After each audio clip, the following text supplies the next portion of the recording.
皆さんこんにちは、あみです。Unscripted Japanese へようこそ。台本なしの日本語、ぜひ楽しんでってね。はい、ということで今日は短い Vlog をやっていこうと思います。なるべく自然な日本語をちょっとゆっくりめに喋ろうと思います。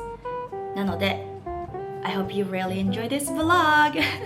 それでは始めましょう。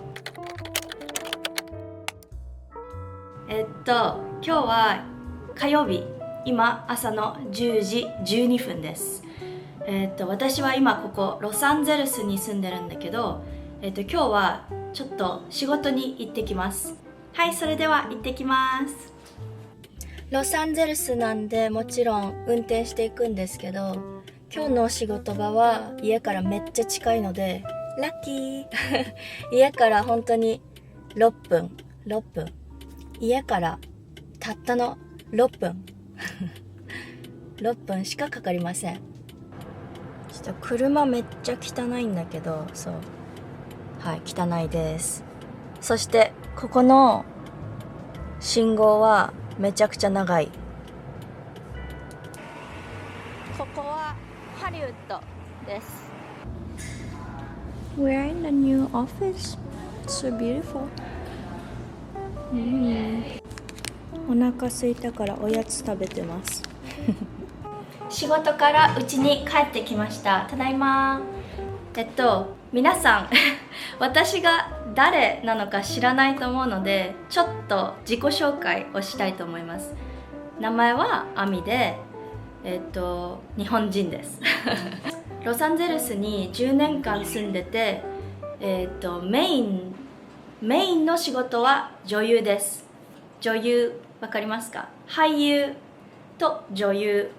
このチャンネルの他に私のメインアカウントがあるので、メインアカウントではロサンゼルスの、ごめんちょっと鳥がうるさい、ロサンゼルスの Vlog とか旅行 Vlog とかを英語、日本語両方でやってるので、気になる方はぜひチェックしてみてくださいはい、そうです。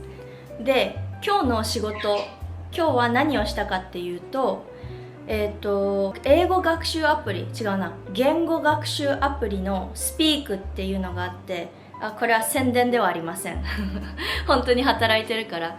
そのスピークっていうアプリの仕事、このアプリでは私が英語の先生として日本人に英語を教えるっていう役と、あと今日やったのは、スクリプトスーパーバイザーだから、スクリプト、台本を確認してテレプロンプターを操作する人、はい、スクリプトスーパーバイザーをやりました。